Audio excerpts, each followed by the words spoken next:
Hello दोस्तों, class 10th mathematics पृष्ठीय क्षेत्रफल और आयतन चैप्टर 13 प्रश्नावली 13.3 प्रश्न संख्या 1 का हम आज सरल विधि से इसको हल कर रहे हैं। और जो क्वेश्चन है, त्रिज्या 4.2 सेंटीमीटर वाले धातु के एक गोले को पिघलाकर त्रिज्या 6 सेंटीमीटर वाले बेलन के एक रूप में ढाला जाता है।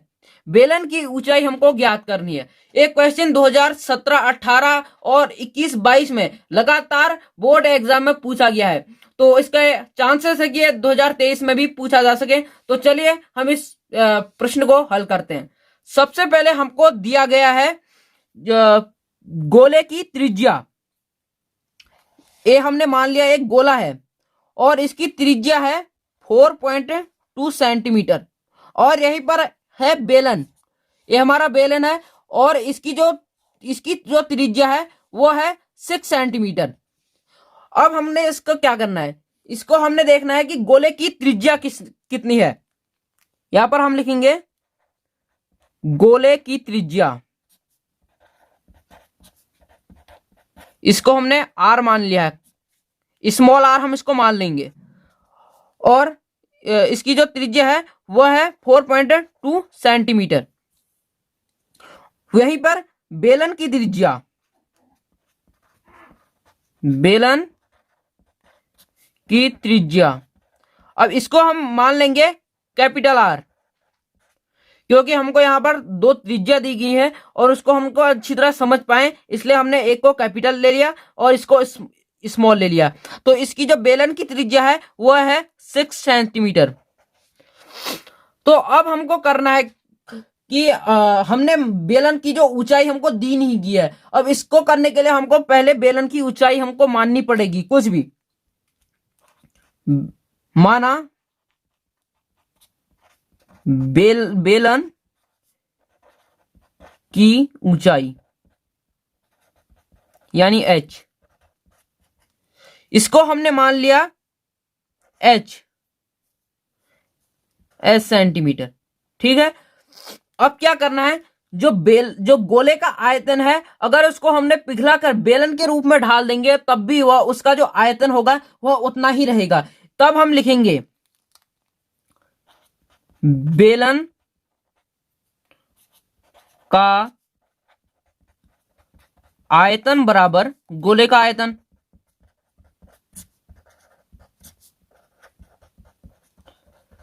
तो अब हमको देखना है, अगर हम इसके लिए हमको फॉर्मूला याद होना चाहिए इसका, तो है हमने सिंपल तरीके से करना है। और यहां पर जो बेलन का आयतन बराबर गोले का आयतन है और उसके स्टेप बाय स्टेप हमको लिखना है कि बेलन का आयतन है तो हमने सबसे पहले बेलन का आयतन जो है उसको लिख लेना है।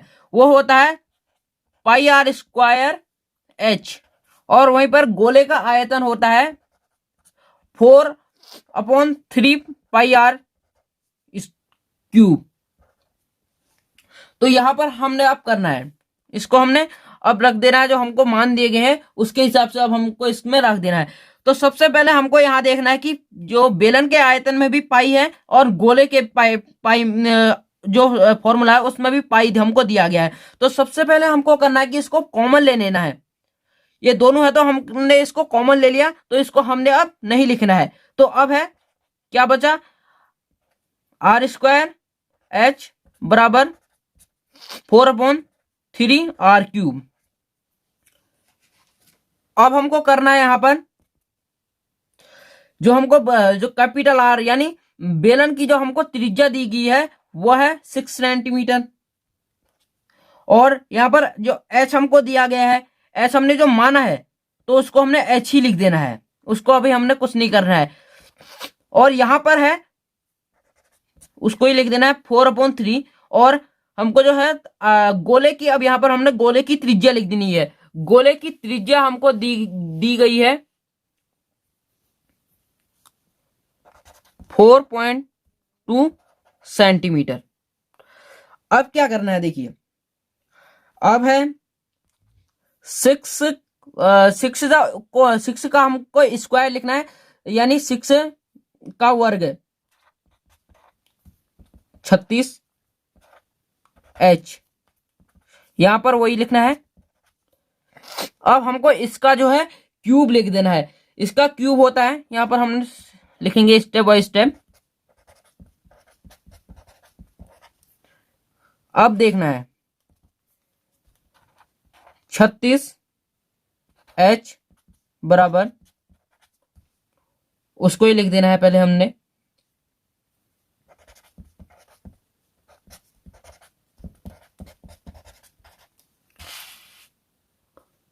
और यहां पर हमने करना है, अभी H है, ये है चर है, तो हमने चर पक्ष को इस साइड लिख देना है, और अचर जो इसको हमने यहां लिख देना है।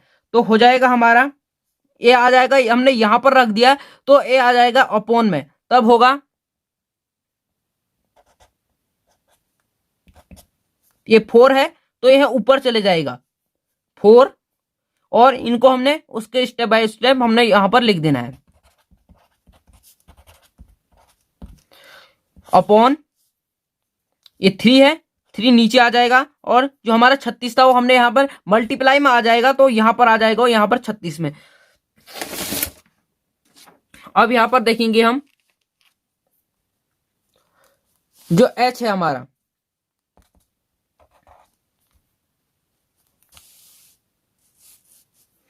H बराबर वही रहेगा,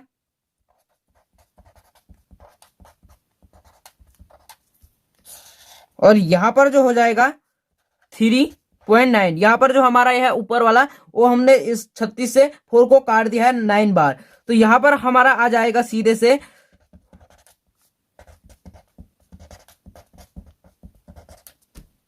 बराबर। अब हमने ये करना है कि 1.4 1.4 1.4 का हमने पूरा एक बार मल्टीप्लाई कर लेना है, हमारा आंसर आ जाएगा 2.74 सेंटीमीटर। ये हमारा हो गया आंसर। हमको क्या करना था, हमने ज्ञात करना था बेलन की ऊंचाई, तो H हमारा हो जाएगा, अतः बेलन की ऊंचाई, बेलन की ऊंचाई हमारी आ गई 2.74 सेंटीमीटर। तो दोस्तों, अगर हमारी इस वीडियो पसंद आई और यूजफुल रही तो हमारे चैनल को सब्सक्राइब कर वीडियो का लाइक कीजिए। मिलते हैं ऐसी वीडियो में। Thanks for watching, bye.